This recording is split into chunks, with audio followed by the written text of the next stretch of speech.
L'Afrique et l'Europe sont étroitement liées par l'histoire et la culture.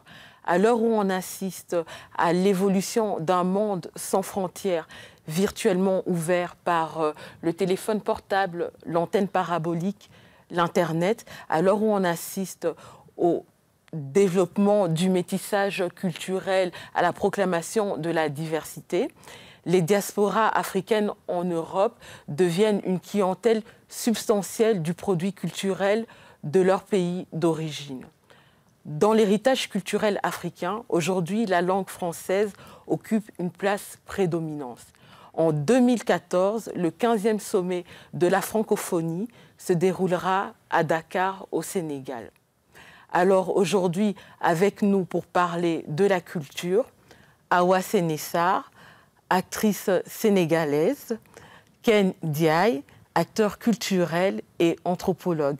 Mais avant d'entamer notre discussion, je vous propose de regarder et d'écouter les propos de deux ministres de la Culture qui sont venus ici à Bruxelles l'année passée. Senghor disait que la culture est au début et à la fin du développement.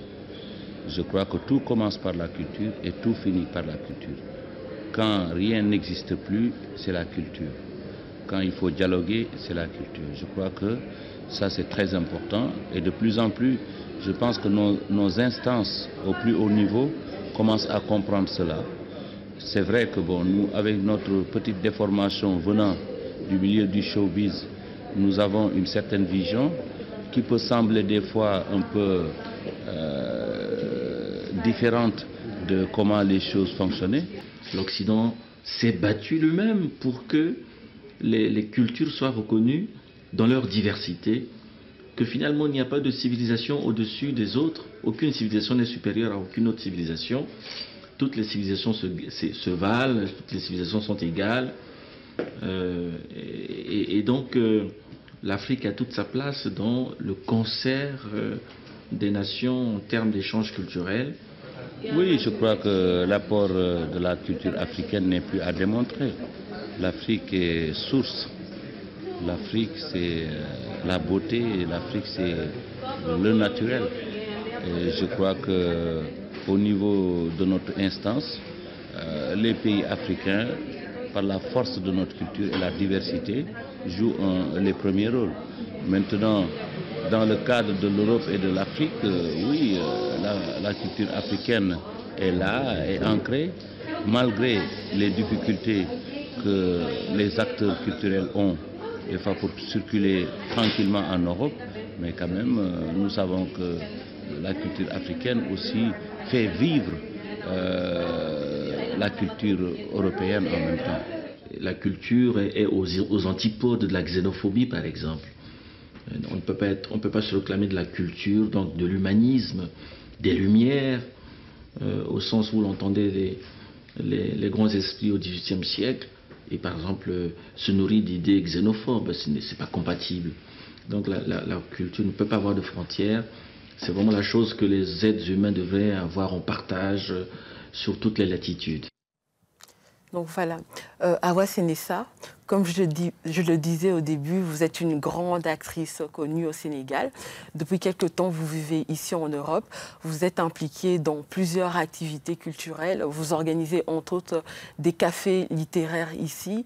Vous êtes une féministe engagée. D'abord, avant de parler de vous, que pensez-vous des propos des ministres ? Merci Mona. Oui, je pense que les propos sont exactement ce à quoi j'adhère. Je pense que la culture, c'est l'ensemble des structures d'une société, au-delà de l'artistique, hein, parce que souvent on a tendance à confondre art et culture. La culture, c'est quelque chose de beaucoup plus vaste, de beaucoup plus global. La culture, c'est une passerelle entre les peuples, c'est ce qui relie les êtres humains et qui les permet d'échanger au-delà de leur appartenance géographique, politique ou même religieuse. Alors justement, vous invitez des journalistes, des artistes du Sénégal à venir ici lors de vos cafés littéraires. Vous pouvez un peu, en quelques lignes, parler de vous et de votre activité ? Ce n'est jamais facile de parler de soi. Disons, je suis une artiste, je suis une comédienne, une artiste dramatique, actrice de cinéma. J'ai eu la chance de participer à beaucoup de projets internationaux, d'abord pensionnaire au Théâtre National, mais j'ai participé à de grandes rencontres telles que le Festival de Limoges, le Festival d'Avignon, les Journées théâtrales de Carthage, le Massa qui à l'époque était la grande rencontre du marché africain du spectacle. J'ai participé dans plus de 30 pièces, vraiment des échanges humains très, très intéressants. Mais aujourd'hui, comme vous le dites, je m'active dans une association de femmes, Linguère ASBL, et voilà. Okay. Et que pensez-vous du fait que le Sénégal accueille le 15e sommet de la francophonie? Mais je suis ravie que le Sénégal puisse organiser, après Kinshasa, puisse organiser le 15e sommet de la francophonie. Je suis ravie parce que le Sénégal est un peuple de la francophonie. Le Sénégal, c'est le pays de Léopold Sédar Senghor, le président poète. C'est le pays de Abdou Diouf. C'est le pays de Cheikh Anta Diop, c'est le pays vraiment de grands artistes, écrivains, créateurs africains francophones.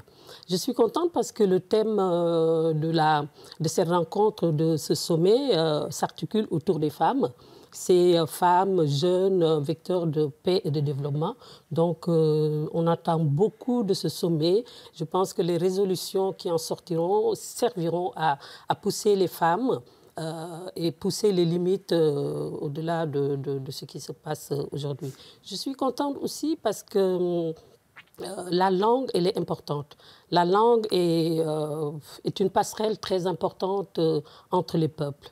Et l'Afrique francophone, je pense, communique à travers cette langue qui est la langue française, qui est un trait d'union non seulement entre l'Europe et l'Afrique, mais un trait d'union entre les peuples africains. Okay. Alors, Ken Ndiaye, justement, vous aussi, vous êtes un grand acteur culturel ici en Europe. Vous participez à pas mal d'activités culturelles. Vous êtes aussi responsable de votre restaurant L'Horloge du Sud, donc, qui est un produit culturel des mets africains. Et vous êtes aussi anthropologue.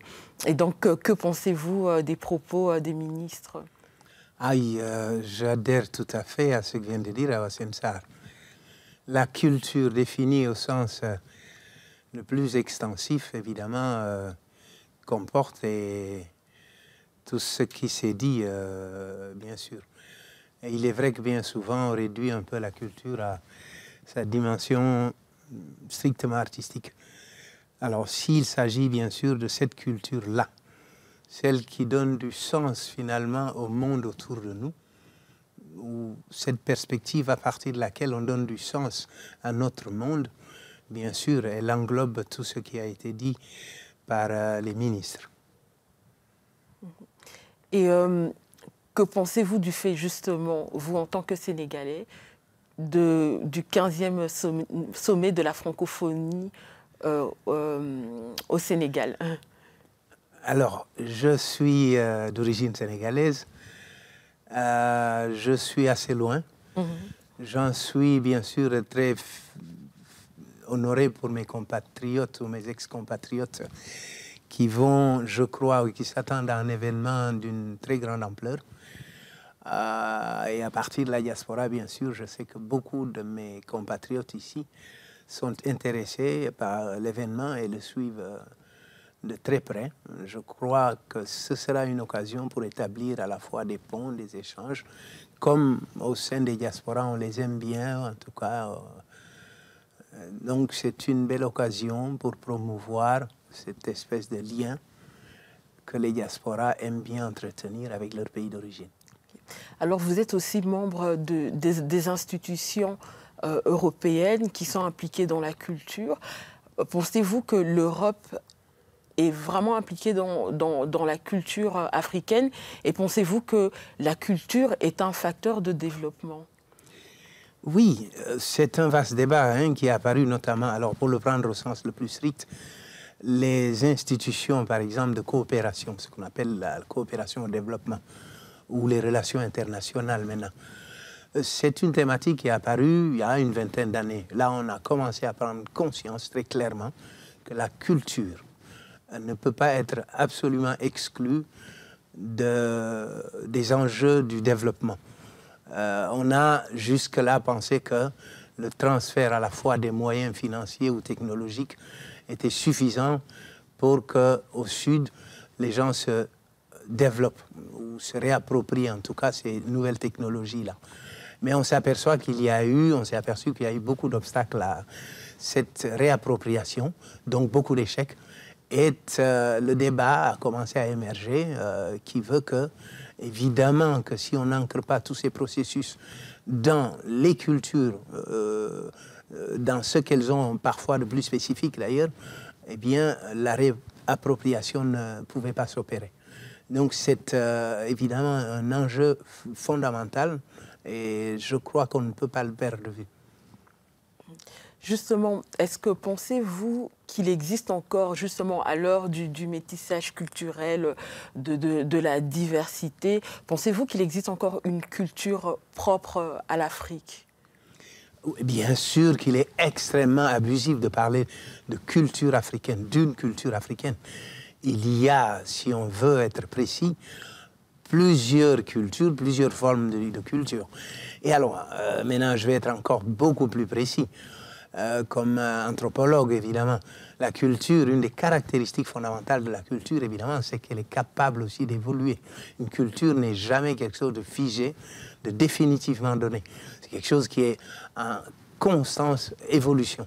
Donc, il est clair que parler d'une culture africaine relève à la fois de l'abus, mais même à certains égards une forme de mépris par rapport à ces populations-là.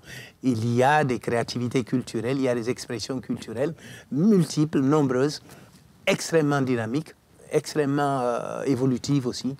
Et je crois que c'est le propre de l'homme dans ses œuvres culturelles. Voilà. Justement, en parlant de ce sujet, donc, du métissage culturel et de l'évolution de la culture, je vous propose de regarder un petit sujet. Donc, c'est un festival de mode et de mise en avant de la culture africaine mais métissée. Ça s'appelle Ethnotendance. Et il y a eu une première édition qui s'est déroulée au Musée royal d'Afrique centrale, dont vous êtes membre parce que vous collaborez souvent. Et donc, je vous propose de regarder ce petit sujet avant de continuer notre discussion. C'est une plateforme commerciale et un lieu d'expression artistique pour des stylistes, des créateurs et des jeunes artistes issus de divers horizons. L'événement a mis l'accent sur le pagne.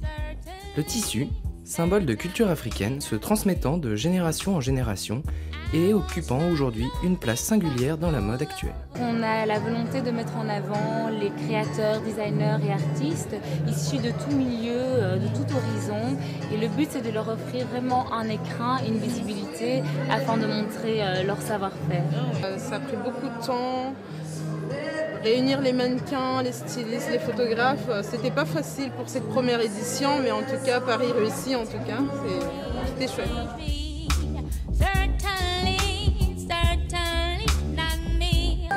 Moi, personnellement, j'aime beaucoup tout ce qui est les créations, les boucles d'oreilles, les bijoux, les collections qu'on a vues jusqu'à présent, moi j'aime beaucoup. Tomates avec des oignons et des piments.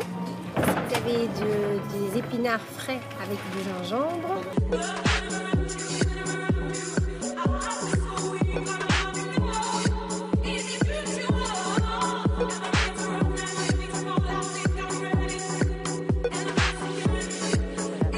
Ah ouais, c'est Nissa.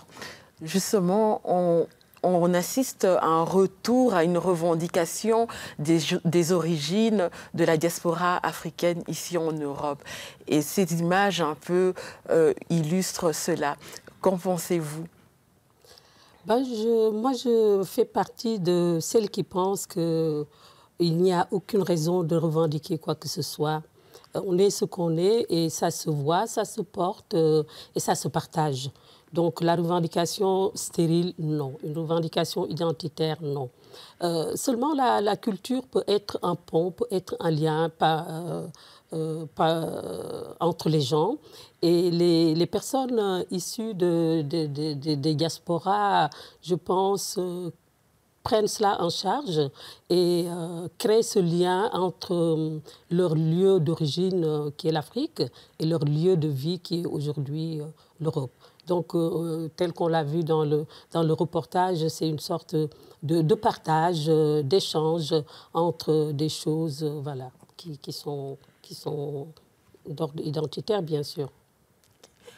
Ken Ndiaye, pensez-vous qu'il y a un rapport équitable dans la coopération culturelle entre l'Afrique et l'Europe? Vaste débat, comme dirait le général de Gaulle. Est-ce que la coopération est équitable? Je crois qu'il ne faut pas se voiler la face. Les constats qui ont été faits, les évaluations qui ont été faites de la coopération depuis 50 ans environ qu'elle existe, ne sont pas très optimistes, n'ont pas été très positifs en général.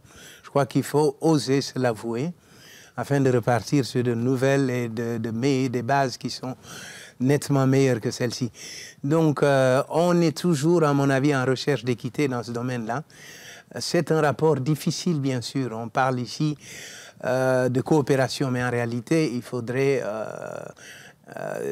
parler et conserver certains vocables qui sont ceux d'aide notamment. Et on dit que la main qui donne est toujours au-dessus de celle qui reçoit. Alors chercher de l'équité dans cet espace-là relève parfois d'une alchimie assez difficile. Donc est-ce que la coopération jusqu'ici a bénéficié aux populations récipiendaires, donc aux populations du Sud? Oui, dans certains cas, c'est incontestable. Certains projets ont donné des résultats absolument remarquables. Mais dans ces grandes tendances, évidemment, les remises en question sont extrêmement fortes. Les dénonciations à la fois des manquements, des dérives, sont très claires, très évidentes, très fortes dans les discours. Je crois que plus personne ne se voile la face à ce niveau. Et alors, on espère en tout cas que l'avenir, les réflexions qui accompagnent tous ces processus de prise de conscience vont permettre de réorienter beaucoup plus fondamentalement cette relation-là pour que les bénéfices réciproques, mutuels, soient beaucoup plus évidents, beaucoup plus lisibles. Alors, on a souvent aussi reproché à l'Europe de plus favoriser la migration des objets, donc des objets culturels africains, à la migration des artistes culturels africains. Donc, par exemple, quand un artiste doit venir se produire ici en Europe, c'est toujours le parcours du combattant pour pouvoir obtenir un visa. Et quand il doit avoir une exposition d'œuvres d'art ou d'œuvres comme les masques, comme des masques. Donc, vous qui travaillez, qui collaborez souvent avec le Musée royal d'Afrique centrale. Donc, on fait souvent ce reproche à l'Europe. Et quelle est votre vision par rapport à ces reproches? Je crois que le reproche a du sens. Il a lieu d'être. On a privilégié, si on peut l'exprimer comme ça, un peu trop fortement la circulation des biens au détriment de celle des humains, des êtres humains. Je crois qu'il faut rétablir un tout petit peu les choses et permettre cette circulation-là qui n'est pas du tout... je crois qu'il faut arrêter d'avoir peur. Il n'y a pas de quoi avoir peur. Il n'y a pas de mouvement de fond, de lame, de vague qui viendrait s'abattre sur notre continent européen ici. Les gens veulent bouger, comme on dit. Les gens veulent circuler. Les gens veulent s'inscrire dans des dynamiques internationales qui sont celles qui sont issues des nouvelles opportunités. Au début de l'émission, vous avez parlé d'antennes paraboliques, de GSM.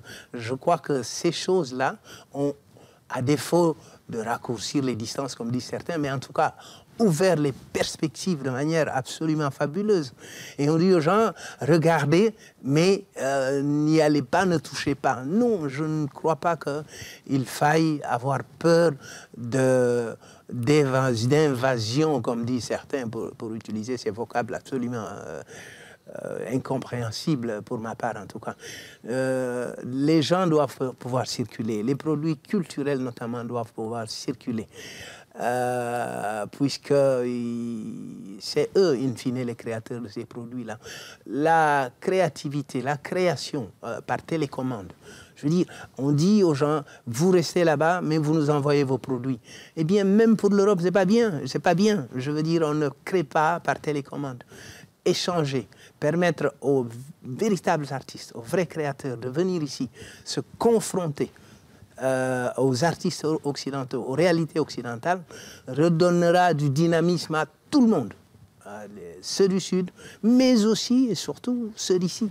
Et je crois que ça, c'est important, effectivement.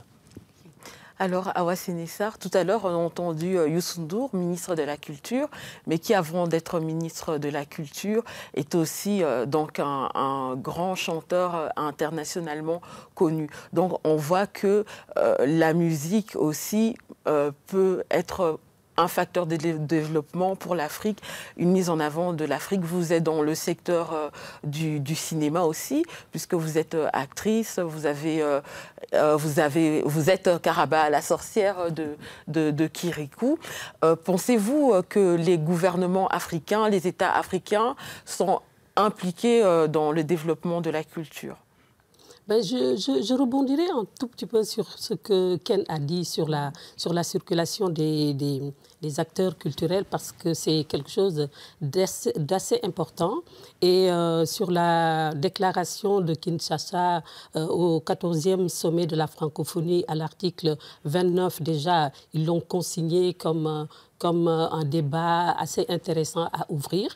Et j'espère que lors de cette francophonie, de la 15e session de la francophonie à Dakar, ce sera un chapitre vraiment sur lequel les gouvernants, les politiques vont se pencher. Parce que c'est très intéressant de laisser les artistes circuler. L'art, c'est l'échange, c'est des ponts, c'est des relations qu'on établit entre les peuples, et je pense que c'est quelque chose de fondamental. Pour revenir à votre question, oui, je pense qu'en tout cas au niveau du Sénégal, que je connais mieux, parce que je suis sénégalaise aussi, belge aujourd'hui, mais sénégalaise d'origine, je sais que l'État a beaucoup investi dans l'art, notamment l'Institut national des arts à l'époque. C'était une école interafricaine où des metteurs en scène, des comédiens, des artistes plasticiens, voilà, venaient faire leurs études. Et Abdou Diouf, dans les années 82, je crois, a ingéré quelque chose comme 5 milliards de francs CFA, ce qui n'est pas rien dans le cinéma africain. Et aujourd'hui, le président Sall, je suis loin, hein, mais de par les échos qui me parviennent, voilà, est en train d'insurger, en train de pousser les artistes, en train de mettre en place des fonds d'aide à la création, ce qui est quelque chose de fondamental. Et vous, Kendiaï, que pensez-vous de ça? Mais c'est un enjeu très important. Et on a cette vision absolument éthérée de la culture encore. Et je crois qu'il faut le dire, le redire. La culture, ça a tous les biens dont on pense d'ailleurs. La structuration des identités, leur expression, la capacité de s'exprimer en tant qu'altérité pour autrui, la capacité d'aller à la rencontre de l'autre avec quelque chose d'absolument original, par exemple. Toutes ces dimensions sont justes. Mais il n'y a pas que ça. Il y a cette chose-là qu'on a toujours oubliée, pour la culture en tout cas, c'est son efficacité économique. La culture est absolument rentable. Je sais que c'est un langage parfois qui n'est pas très courant. Et notamment que les artistes n'utilisent pas, n'usent pas. C'est pas leur métier non plus. Mais elle est absolument rentable. On a eu récemment, il y a un petit mois d'ailleurs, une étude faite en France, des autorités officielles, l'INSEE, pour ne pas la nommer, qui a avéré des chiffres absolument incroyables. Et chacun se disait, mais si la culture en France fait un chiffre d'affaires supérieur à celui de l'industrie automobile, c'est extraordinaire. Quand l'automobile est enrhumée, tout le monde éternue en France. Tout le monde va en grève parce qu'on va licencier quelques personnes. Mais vous voyez ce que ça veut dire. Quand la culture fait un chiffre d'affaires, je ne vais pas citer les chiffres, bien sûr, ils sont dans la presse courante. Et je crois que même au niveau de cette dimension-là, en plus, bien sûr, de celle extrêmement importante qui fait qu'un peuple peut être fier de lui, être sûr qu'il compte dans le concert des nations, comme on dit, les aspects économiques. Qui n'a pas connu les États-Unis par le biais de Hollywood, par exemple? Le cinéma américain a construit, façonné le monde d'une certaine façon, qu'on le veuille ou pas. Donc, c'est des choses absolument importantes. C'est des choses dont les responsables politiques du Sud doivent absolument prendre conscience et se dire que ce n'est pas du tout une légèreté, la culture. C'est pas pour, comme disent certains, venez nous égayer. Non, on n'égaye personne avec la culture. On affirme les principes fondamentaux d'existence des communautés humaines. Voilà, mais on va terminer là. Peut-être je vous laisse juste... Vous vouliez dire un dernier mot, Awa? Oui, ce que je voulais juste dire, on parle souvent de la culture en termes économiques, mais ce que la culture apporte à l'être humain dépasse les contingences économiques. Ce que la culture peut apporter à l'humanité dépasse les contingences économiques. Ce sont des choses qui ne sont pas souvent quantifiables. On dit souvent l'art n'a pas de prix, mais il a un coût. On s'arc-boute souvent vers ce coût-là, mais ce que ça apporte à l'humain, je pense que c'est important aussi de le dire parce que ça n'a pas de prix. Okay. Bon, en tout cas, merci beaucoup. Merci. Merci.